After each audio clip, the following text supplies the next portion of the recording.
everybody, welcome to another lesson of learning Japanese. Today we are going to cover how to basically ask for advice and how to make a suggestion as to what someone who asked for advice should do. Or I guess they don't necessarily had to have asked you for advice, you could just suggest to do something without someone asking. And in order to do both of those, we are going to use the Japanese expressions どうしたらいいですか as the question, what should I do? And then we have the tada form of a verb plus the phrasing wa do desu ka as how about doing verb. And so again, this grammar construct is going to be used to ask for advice or to offer a suggestion as to what course of action should be taken. So as in English, when you literally say, what should I do? Since this is a question, you don't really choose amongst the infinite amount of verbs that we can choose from. You kind of just use the default verb of do. And this is going to be the same in Japanese. So when we're asking for advice and we ask what should I do,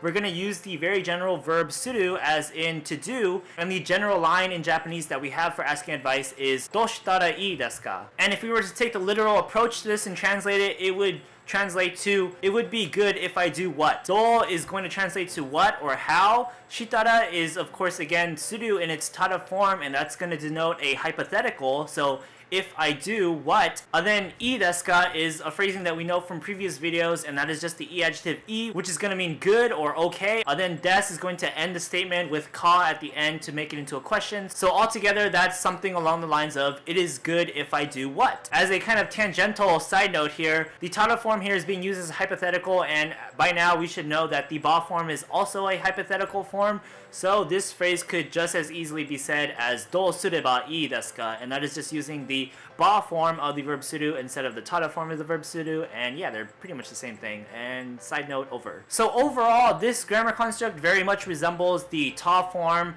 plus the phrasing hoga i grammar construct because they both assert an action to be done basically. The difference between them is that with the grammar construct that we have here, the tada form, the nuance of the suggestion is softer. With the ta form plus the hoga i, it kind of translates to the more harsh sounding it'd be best if you did this, or you had better do this, or you had best do this. Here we have the tada form plus the phrasing ii desu, and it's going to translate more softly to it'd be good if you did this, or how about doing this. And so yeah, with that said, now let's jump into some examples to get a better idea of how this works. For our first example sentence, we have the line atama ga itai desu, do shitara ii desu ka? And this is going to translate to my head hurts, what should I do? Let's break down the sentence bit by bit. First up we have atama, which is going to be head. We have ga, marking as the subject. We have itai, which is basically just hurt or pain. And then we have des to end the sentence. And then we move on to the second sentence, which has the grammar construct. And it's just going to be the simple line, do shitara ii desu ka? And this is kind of just a default line that you can throw out, and it means exactly what it means. What should I do? We broke it down already in the exposition as grammar construct. So now let's move on to the next example sentence, which is going to answer or reply to this question. And for our line, we have the simple line, sugu ni nettara ii desu yo. And what this is saying is,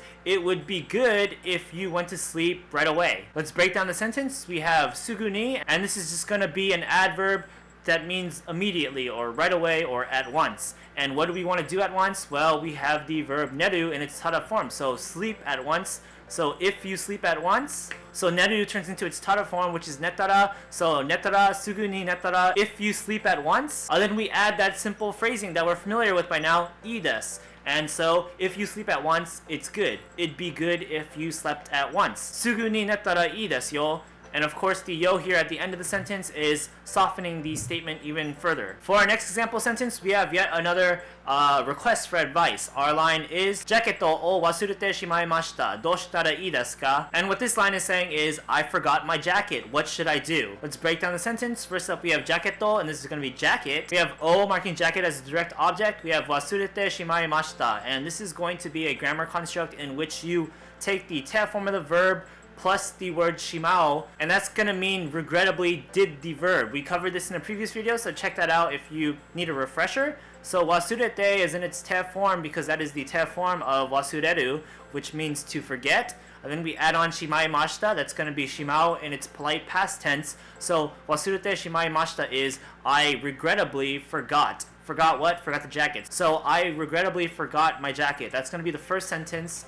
And now the next sentence is the one that contains our grammar construct, which is just again going to be that general phrase どうしたらいいですか? What should I do? And now for our next example, we're gonna have a response to that, and this time it's going to be a suggestion. And our line is, 私のジャケットを借りたらどうですか? And what this line is going to translate to is basically, oh, how about just borrowing my jacket? Let's break down the sentence. First up, we just start off with the character It kind of just translates to oh, kind of an exclamation of realization, I guess, is what you would call it. We have watashi, which is going to be me or I, but it's going to be a part of this noun of the noun modification, so watashi no jaketo is going to be my jacket. Then we're going to mark jacket with o, which is going to make it the direct object of the verb that's about to come, which is kariru, which is going to be borrow, but we're going to change it into its tada form. So kariru turns into karitara. And now that we have it in its tada form, we can simply add the phrasing do desu ka, which is going to be do, then with the statement ending des, then the ka to make into a question, and do is kind of just going to, again, translate to how here. So